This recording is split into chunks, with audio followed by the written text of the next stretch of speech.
on the NewsChannel 5 network. This is Open Line.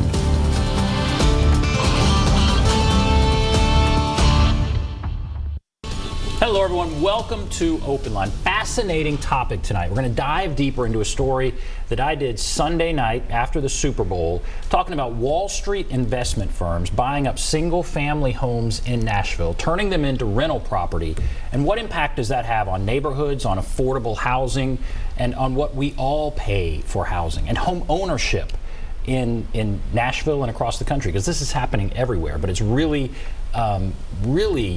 happening a lot here in Nashville. Happy to have with me Dr. Ken Chilton, Associate Professor, Department of Public Administration at TSU. You were a big part of the story we did. We thank you for that. You're welcome. And I'm fascinated by this topic.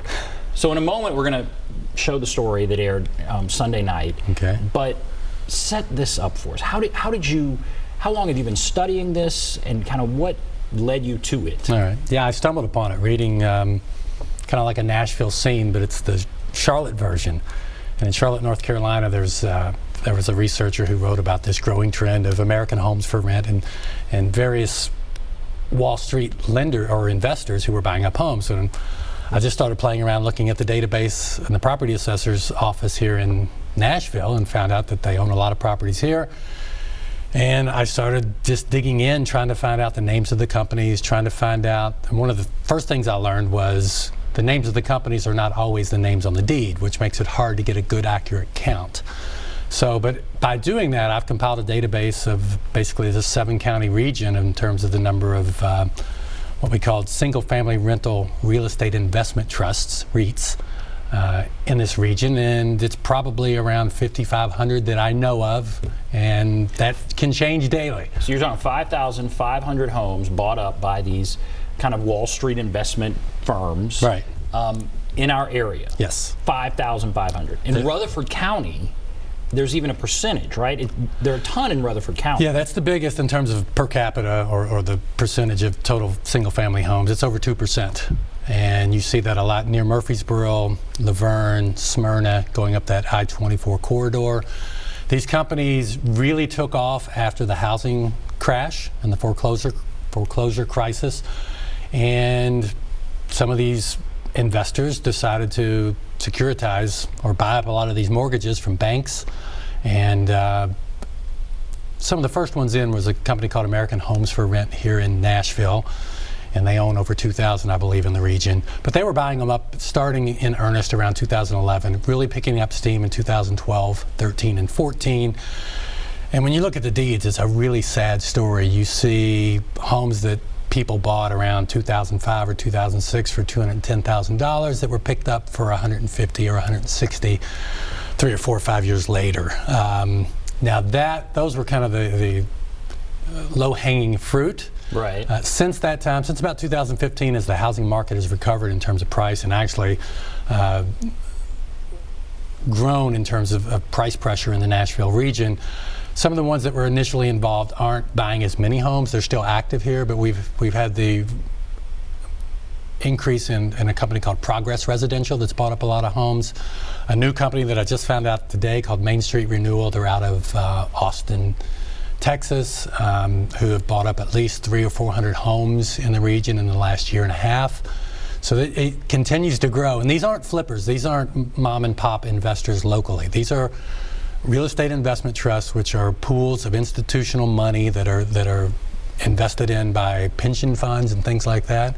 And they're fueling the buyout of communities across the country, specifically communities in growing metro areas. Right. You said you saw it in Charlotte and others. And big picture, we had housing prices fall in the housing crisis, foreclosure. They fell. Yes. Now housing prices are back up. But what happened when housing prices fell, home ownership fell. Yeah. And while housing prices are back up, home ownership is not back up. No. We're talking nationwide. It's not. In fact, I looked at the 7 counties before I came in. Home ownership from 2009 has gone down in every county in the region. So usually about 3 to 5 percentage points. In Nashville, it's gone down from the low 60s to the mid 50s. If you look at cities which are not prime markets for the Wall Street investors, but there's kind of a secondary group that are buying up older homes in lower income neighborhoods, which they haven't done as much here yet. And the home ownership rate in Memphis has gone from the mid-60s to below 55%. And these are people who are investors who are buying up homes, putting in the Home Depot kitchen and some new carpet and renting them out instead of $700 for $1,100 a month. And this, home ownership is a source of wealth for a lot of people. And when we here in Nashville talk about affordable housing, yes, this does not help any of that. So this story I did kind of sets the table, and it's 3 minutes or so. So let's play the story, then we'll come back, take your calls, talk, all of that. But let's kind of set the table with the story that aired on Sunday night. Initially, I was full of positivity and excitement. Joy Stiles couldn't wait to buy her first house. I was like, yay, I'm going to buy a house this year. I'm so excited. She had good credit and money for a down payment, but she couldn't get a home. Many times I would call and immediately be told, nope, it's off the market. Well, I said, well, I just literally got this email today. She didn't realize who she was competing against.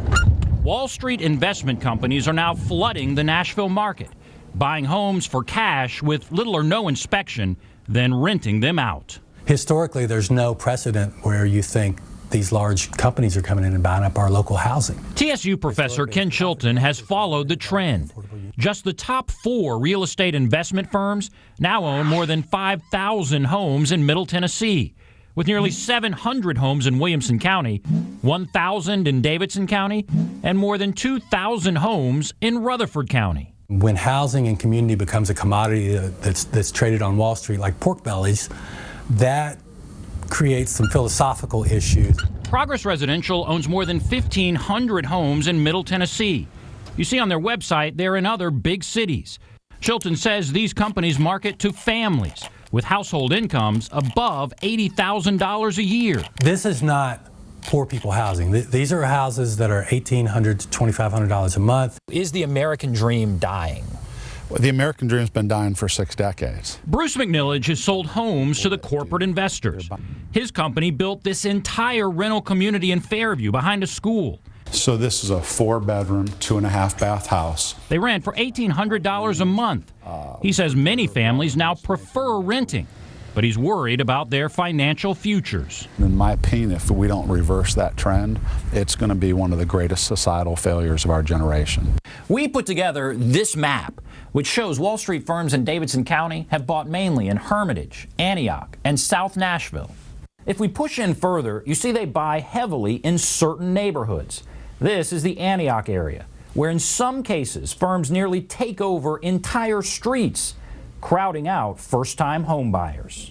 As long as you have the money and the need to invest that money by corporations in America, by smaller guys like me, they're going to keep driving the prices up. When they buy up all of these homes in our communities, it creates a lot of other challenges. Metro Councilwoman Jacobia Dowell says the large number of corporate landlords in her Southeast Nashville district are often less invested in the community. You know, we've had issues. I mean, let's just be honest, whether it was maintaining the property or abundance of cars or what have you, but we've seen, it over and over again. American Homes for Rent and Progress Residential began buying homes in Antioch after the housing market crashed, and they haven't stopped. Oh, it was incredibly disconcerting. Pushing out buyers like Joy Stiles. And they say we can't sell it because we just got a cash offer. Happened all the time, the worst. She finally got a builder to build her a home. She's now on the Homeowners Association board, fighting against the Wall Street investors. We passed an amendment that you have to own and live in your house for 2 years before you can rent it to anyone. It's working. She says a Wall Street firm recently passed on a home that went on the market. They couldn't buy the house. So, yay us! We're winning! So what's it like to rent from some of these firms? Former tenants tell us it can be hard to get in touch with a person to get repairs. They say they paid high fees and rents went up dramatically each year. Now, tomorrow night at 10, consumer investigator Jennifer Krause looks at how corporate red tape led to a rental nightmare for one tenant. So maybe we'll play that story later, but there's a lot there to digest. Yeah. And kind of what are some of the things that stand out for you? I like the point that she made about standing up, because people ask me, what can we do about it? And really, there isn't a lot that you can do about it. However, A lot of these companies focus on the types of neighborhoods that were built in the late 90s and the early 2000s that do have homeowners associations. So that would be the first thing you want to do, is to try to get new amendments passed that would limit the number of rental homes, if that's an issue in your community and you're concerned about it. And also what they did in terms of, you have to put a timeline in terms of how long you can live there. How that would stand up in court if it's ever challenged, I don't know, but that's how some communities are trying to stand up to these big real estate concerns. The other issue is in terms of equity. For those who own homes, I don't know about you, but I didn't go out and check the property tax rolls when I bought my home to see who owns these houses. So you buy in and you're expecting a certain degree of appreciation.